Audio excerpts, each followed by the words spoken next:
Hi friends, welcome to Deepika Telugu రుచులు. అందరికీ నచ్చేది మెచ్చేది నెల్లూరు చేపల పులుసు. నెల్లూరు చేపల పులుసు రెసిపీని మామిడికాయ దొరికే సీజన్లో మాత్రమే మనం చేయగలం. ఈ చేపల పులుసులో అతి ముఖ్యమైనది మామిడికాయ. మరి మామిడికాయ లేకపోతే ఈ రెసిపీని ఎలా ప్రిపేర్ చేస్తాం చెప్పండి. అందుకే మామిడికాయ సీజన్లోనే నెల్లూరు చేపల పులుసు ప్రిపేర్ చేసుకుని కడుపుకి నిండుగా మనసుకి తృప్తి అనిపించేలా తినేయండి. ఇంకెందుకు ఆలస్యం, సింపుల్ అండ్ టేస్టీగా చేప ముక్క విరగకుండా నెల్లూరు చేపల పులుసు ఎలా ప్రిపేర్ చేయాలో ఇప్పుడు ఈ వీడియోలో చూసేయండి.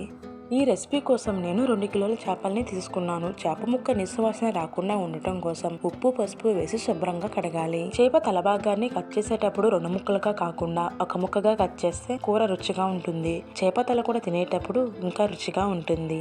ఇంట్లో చిన్నపిల్లలు ఉన్న వాళ్ళు చేప ముక్కని రౌండ్గా కాకుండా పొట్ట భాగాన్ని సపరేట్గా తీసుకుంటే బాగుంటుంది. చేప ముక్కల్ని శుభ్రంగా కడిగి పక్కన పెట్టాలి. కూరలోకి పులుసుకి 60 గ్రాముల చింతపండు తీసుకుని శుభ్రంగా కడగాలి. చింతపండుని శుభ్రం చేశాక చింతపండు మునిగేంత వరకు నీళ్లు పోసి చింతపండుని నాననివ్వాలి. కూరలోకి 60 గ్రాముల చింతపండు సరిపోతుంది. ఎందుకంటే కూరలో మామిడికాయ కూడా వేస్తాం కాబట్టి మామిడికాయ పులుపుని బట్టి చింతపండుని తీసుకోవాలి.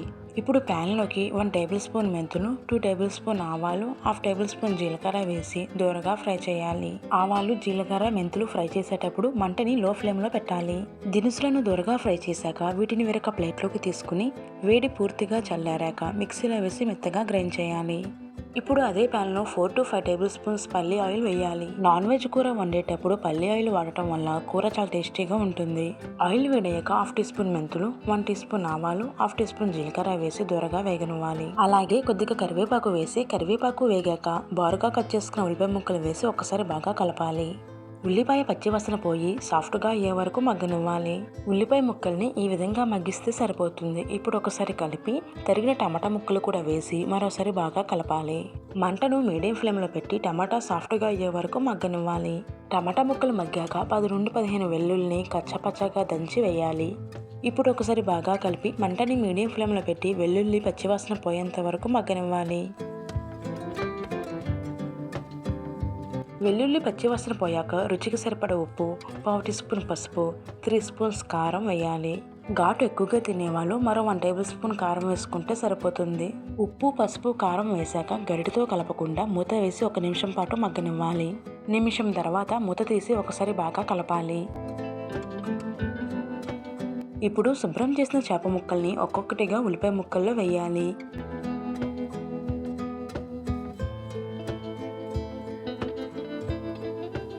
చేప ముక్కలు వేశాక నానబెట్టిన చింతపండు రసం తీసి వేయాలి. గ్రేవీ కోసం మరో 1/4 గ్లాసు వాటర్ని వేసి చేప ముక్కల్ని గరిటెతో కలపకుండా వీడియోలో నేను చూపిస్తున్న విధంగా కలపాలి. గరిటెతో కలిపితే చేప ముక్క విరిగిపోతుంది. వీడియోలో నేను చూపిస్తున్నట్టు కలిపారంటే చేప ముక్క విరగకుండా ఉంటుంది. ఇప్పుడు మంటని మీడియం ఫ్లేమ్లో పెట్టి చేప ముక్కల్ని 5 నిమిషాల పాటు ఉడకనివ్వాలి. 5 నిమిషాల తర్వాత బారుగా కట్ చేసుకున్న మామిడికాయ ముక్కల్ని వేయాలి. మామిడికాయ ముక్కలు ఇలా బారుగా వేయడం వల్ల అన్నం తినేటప్పుడు చేప ముక్కతో పాటు మామిడికాయ తింటే చాలా టేస్టీగా ఉంటుంది. మామిడికాయ ముక్కలు బారుగా వేయడం నచ్చని వాళ్ళు మామిడికాయని చిన్న ముక్కలుగా తురిమి కూడా వేయొచ్చు. చేపల కూరలో మామిడికాయ ముక్కలు వేశాక 5-6 పచ్చిమిరపకాయలని నిలువుగా కట్ చేసి వేయాలి. మరోసారి చేప ముక్కల్ని గరిటెతో కాకుండా వీడియోలో నేను చూపిస్తున్న విధంగా కలపాలి. ఇప్పుడు మంటని మీడియం ఫ్లేమ్లో పెట్టి మరో 5 నిమిషాల పాటు ఉడకనివ్వాలి.